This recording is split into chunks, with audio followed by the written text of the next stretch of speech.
All right. I am so excited here in our Greatness Activated community. We have our amazing guest speaker that I am just super thrilled about, who is going to be just giving us so much wisdom today. That's all I have to say, that this woman is filled with so much wisdom.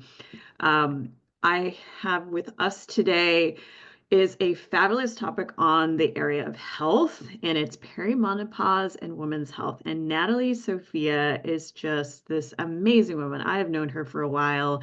She's a registered nurse, educator, and she has so much knowledge on this subject. And just to give you just a more of a broader bio of like how much knowledge this woman has, she is a registered nurse, educator, a board certified nurse coach, and she is so passionate about women's health and really helping advocate it. And she's completely dedicated in guiding women towards a healthier, more vibrant future. She's got a deep understanding of both the clinical care and holistic wellness, and she specializes in empowering women to make informed, confident decisions about their health, especially during the hormonal transitions.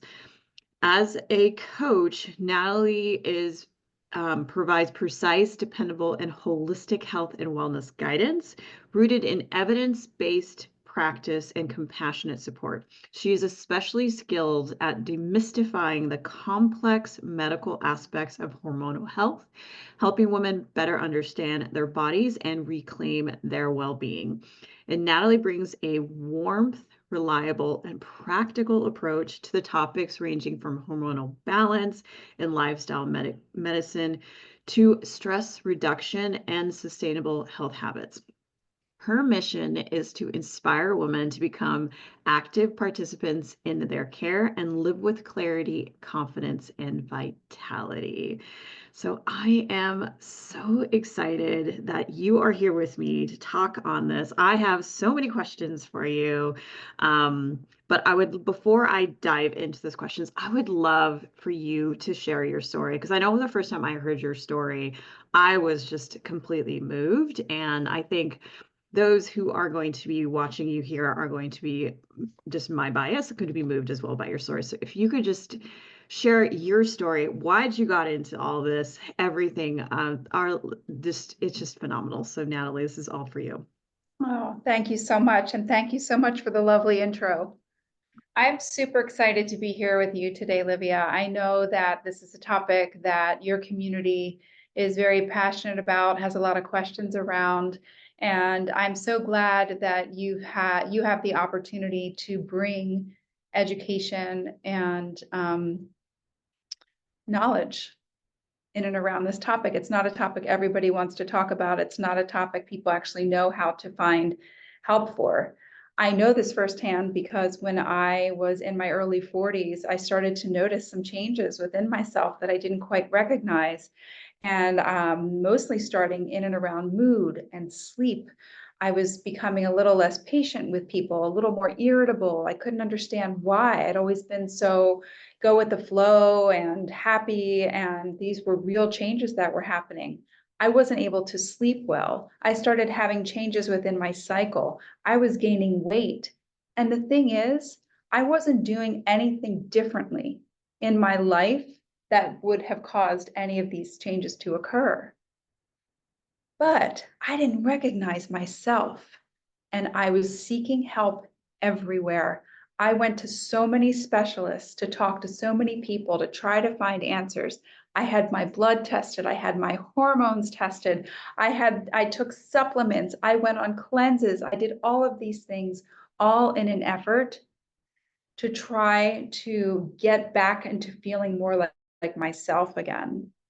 And I spent a lot of money. I saw a lot of people who didn't actually know how to help me because they didn't understand that what I was actually going through was perimenopause. That's a real word. And not a single provider ever said the word to me. And so I can't begin to convey the level of confusion, the level of thinking, I'm crazy, what is happening to me? It's only been in the last few years that more and more females are beginning to talk about their perimenopausal and menopausal experiences. Not every woman goes through hormonal change in the same way. We don't all experience the same symptoms. And a lot of times women don't know that the changes that are occurring within them, sometimes starting at 35, into their late 30s and into their 40s, they don't realize it's hormonal. They don't understand, but it does, and it can. And there's ways to address it. There's ways to look at yourself lovingly and say, uh-oh, these changes are happening to me. I can either fight them or be angry with them or put my head in the sand. But I'm here to tell you today that there's a better way, a great way, a loving way, a very self-compassionate way to address hormonal change in midlife. I love that. I love that. And, what really calls out is the fact that you come from a medical background. Yeah. And for you coming from a medical background and trying to navigate in this space, for someone who has never had any of that background, it could be just challenging. One of the things that really came up was trying to get really clear on what exactly is perimenopause, because there's this assumption that is it just like menopause starting early, or is it something different? Can you really just dive in and give us really clarity around what exactly is perimenopause? Yes, yes. So perimenopause is the time leading up to menopause. It usually, the frame around it could be anywhere from 7 to 10 years. 7 to 10 years. What is happening is that where women up until that time were having probably regular cycles, even if you weren't, you were still probably hormonally at a plateau where things were kind of feeling okay, you were feeling okay. Then your body goes into this mode where your hormone levels, your estrogen, your progesterone, your testosterone, it all starts just showing up and not showing up, going high, going low.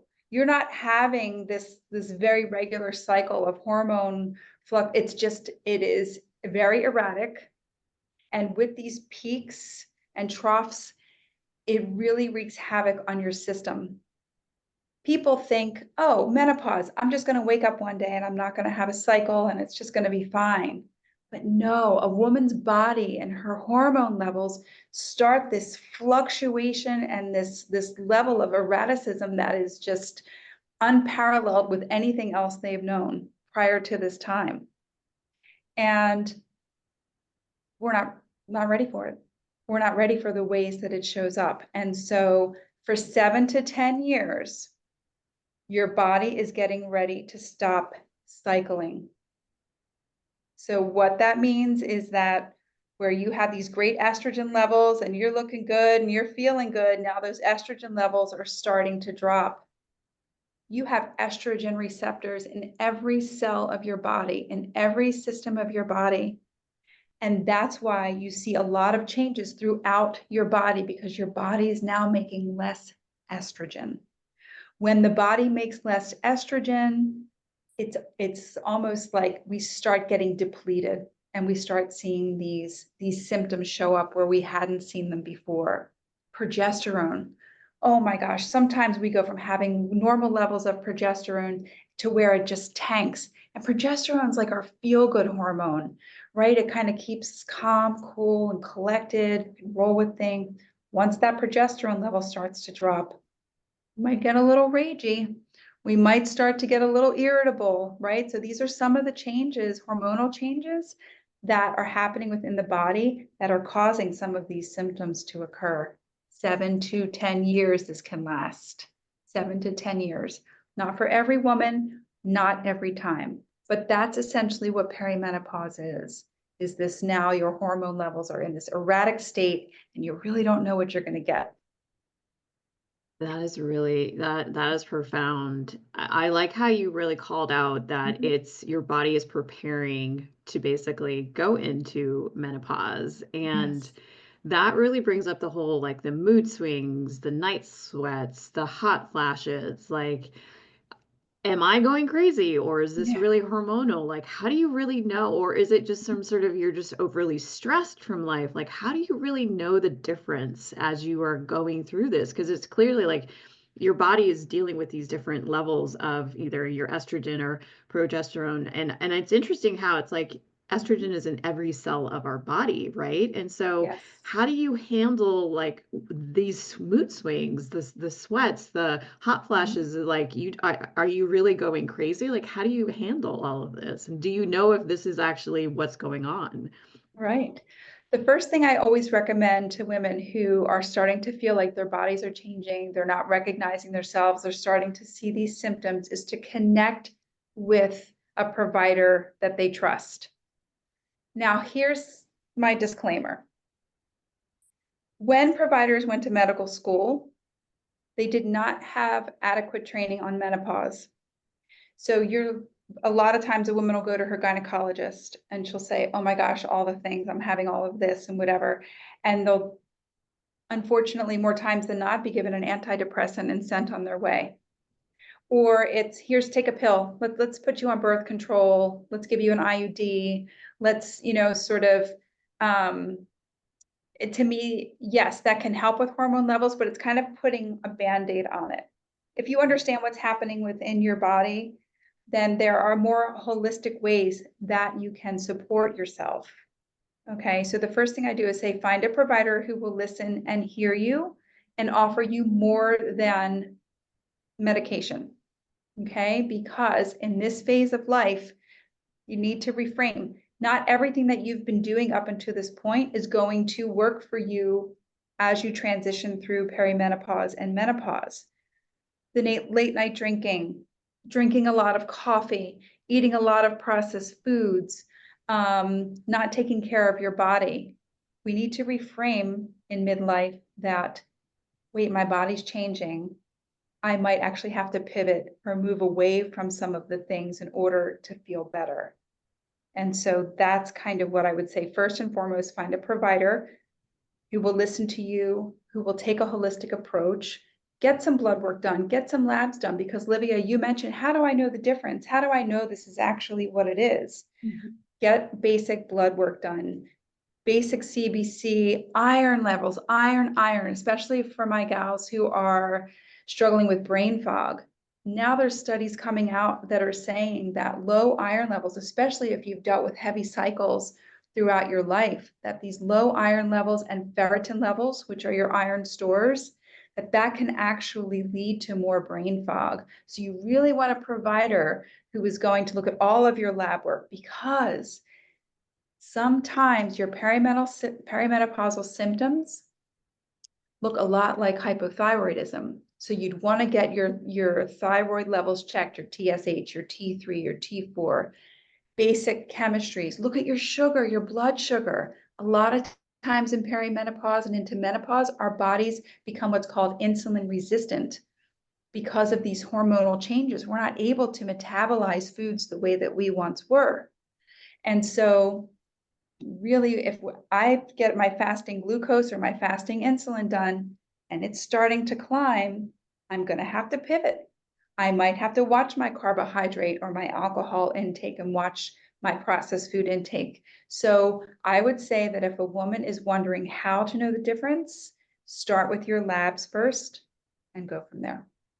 Oh, that's great. Oh, that's really interesting about the brain fog. That's the first time I've heard about that. The Yes. iron levels. It's Mhm. interesting. Yep.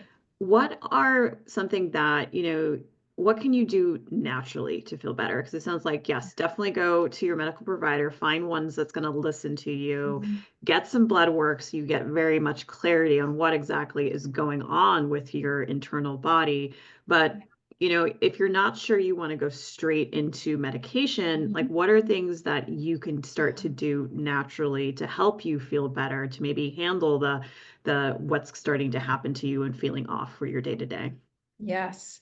So usually I like to start with symptoms. So if a woman who's in perimenopause is having trouble sleeping, which some more than likely she might be, then we would look at some sleep aids that are more naturally based. So we might look at magnesium glycinate. There's a lot of magnesiums out there, but if for sleep, it's magnesium glycinate that she might want to consider as a sleep.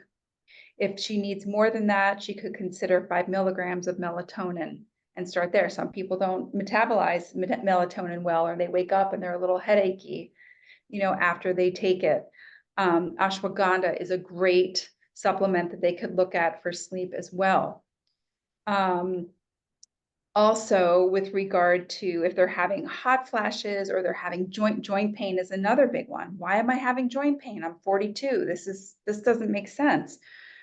With the declining hormone levels come higher levels of inflammation.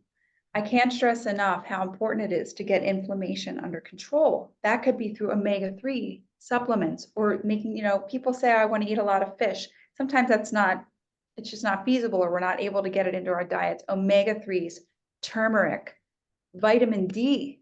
Vitamin D is really great as well, because as our hormone levels start to drop, our bone density is going to start to drop, right? And so there's things that you can do in perimenopause that can actually make it so that you can transition to menopause and be healthy for the next 30, 40 years of your life. So natural, I would say, consider supplementation. There's also things for hormone levels like Vitex, which you could do for your low progesterone. You could look at evening primrose oil for, establishing good estrogen levels. There's a supplement called DIM that for women who are what's called estrogen dominant, it actually helps detox some of that extra estrogen that might be hanging out in the liver. And so you could start there and kind of see if that's helping your symptoms. But I really would recommend the holistic approach of looking at hydration, nutrition, movement, and I'm not saying go out and run 8 miles or lift heavy weights all the time. Movement is what you love. It's how you like to move your body and feel good in your body. So those would be the things that I would say that you could start with, and see if that works, because you can't out supplement this. That's the other thing I want to say.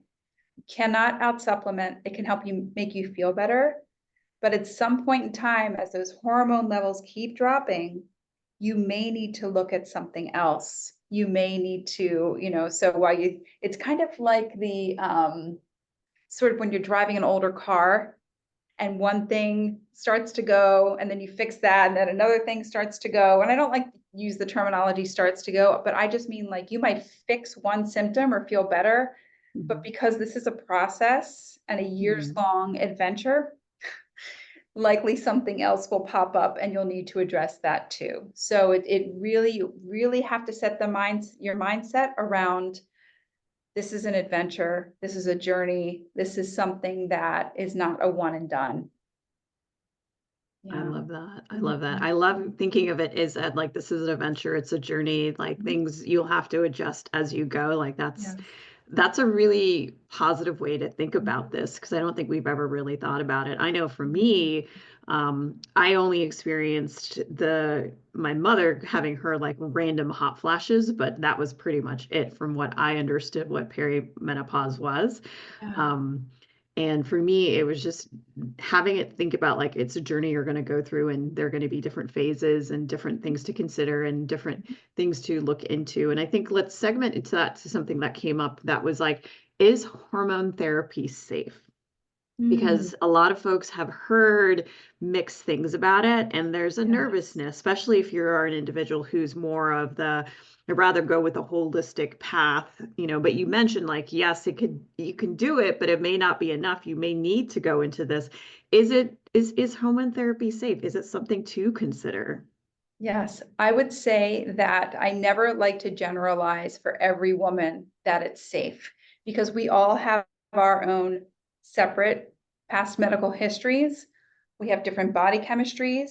What's safe for you might not be safe for me.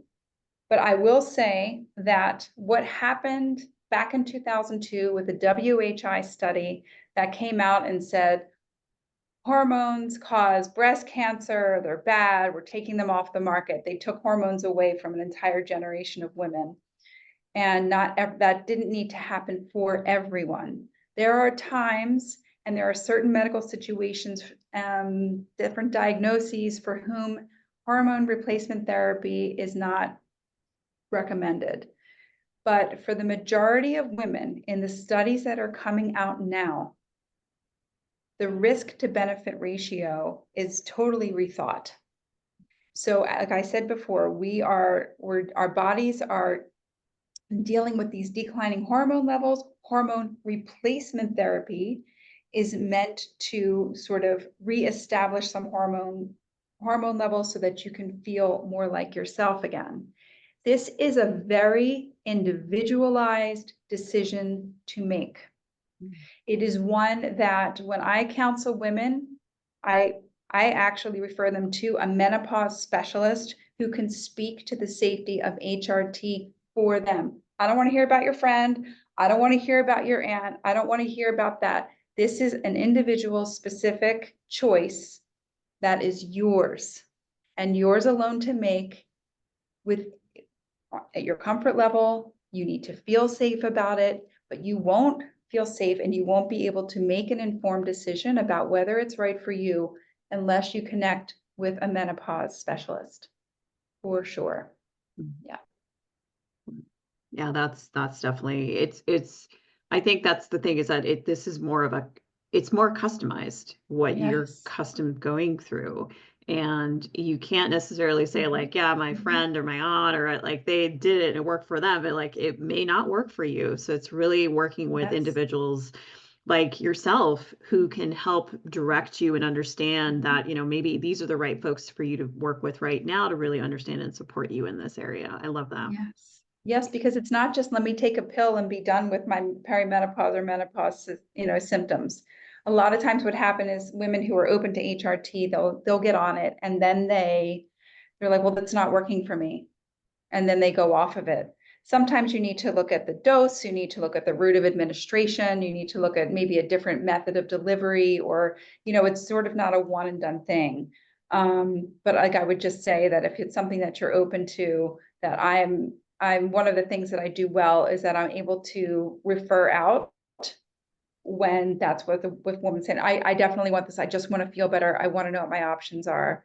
Let's get you the best choice so that you can make the best informed decision for yourself. I love that. I love that. Let's transition to our partners, right? Yes. Our partners who are men who are not going through this, how do they actually help their wife or partner without saying the wrong thing? Because maybe you're noticing she's kind of a little emotional, she's tired, she's a little bit more distant than she used to be. Like, could this be perimenopause? And if it is, like, what can I say? Because you don't want to like say something to her and she's gonna like, throw a plate at you or something, So it's like, what is something as a partner can you do to support your significant other as they are transitioning, going through this journey of their body right now? Yes, yes, I love this because whether the partners are usually on the receiving end of a lot of the symptoms, right? And so the first thing I would say for the partners who are interested in supporting, educate yourself on what this is. Learn and ask your partner, what are you going through? What is happening within your body and how can I support you?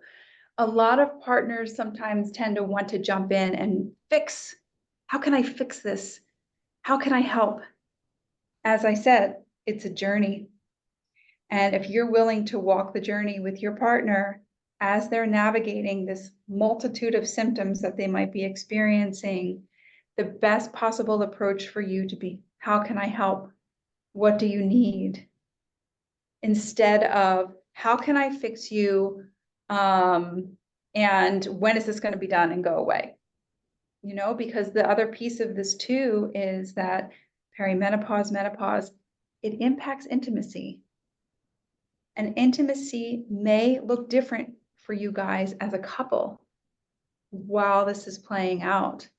And if partners are willing to be open to exploring other things or maybe pivoting, we might need to pivot and do things a little bit differently to keep that level of intimacy going, or it could even be better.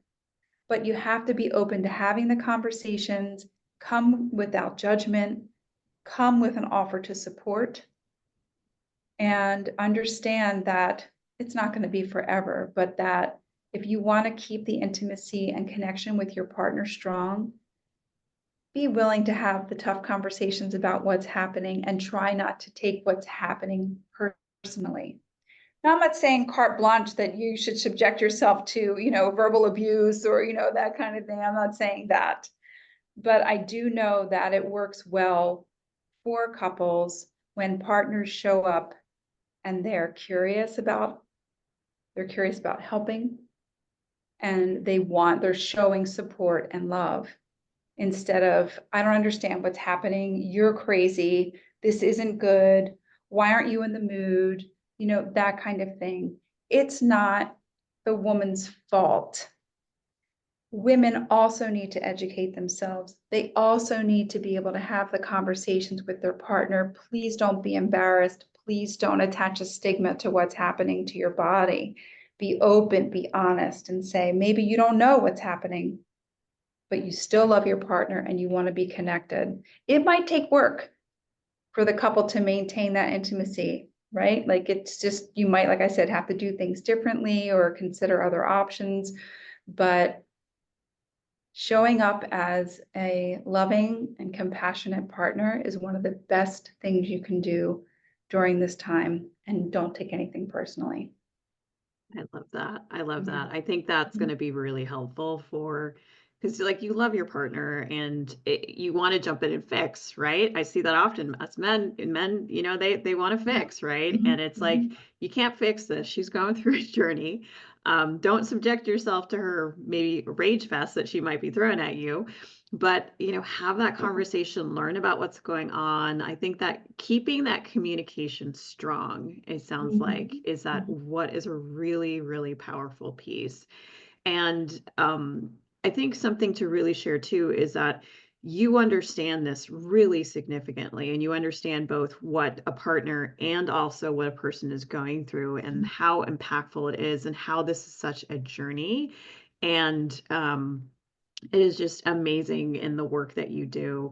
And I'd like to say that, how can people, if they're interested in wanting to work with you, how can they start to connect with you and work with you, to be able to be connected with what you do, even if it's just a partner, um, you know, Yeah. what's the best way for them to reach out, connect with you? Sure. Yes. I mean, as you have on your screen there, I do have a website. You can find me at nursecoachnatalie.com.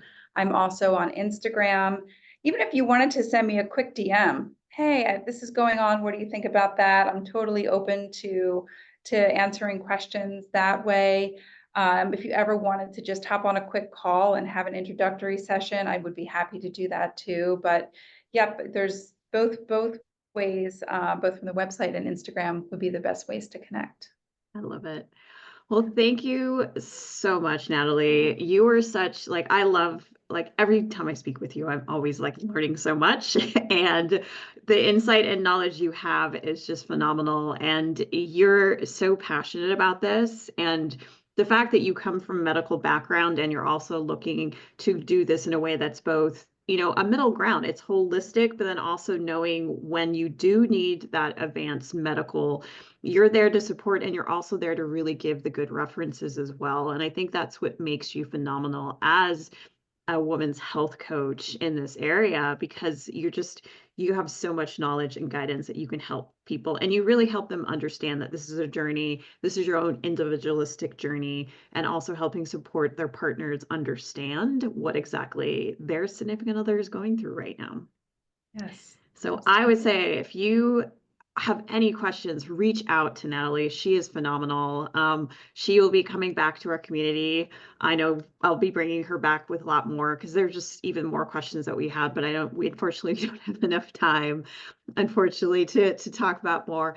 But to know more about this community, the Greatness Activated community is a community here for you as an individual to really allow yourself not only just to clear your energy, but just to be unstoppable. And with this community, we provide, bring in speakers like Natalie in who share great wisdom and knowledge to help support you. We've got live coaching, we've got energy healing, we've got an app that you can connect to and be access to all this information. And if you want to learn more, just scan the QR code. And again, thank you so much, Natalie. This was such a pleasure to have you here with me today. I cannot wait to just see so much people who are going to just benefit from your knowledge, because you are phenomenal and you're just an amazing individual. So thank you so much for being part of us today. Thank you very much, Livia, for having me. And I really appreciate the opportunity to speak to you and with your community. Thank you so much. Thank you.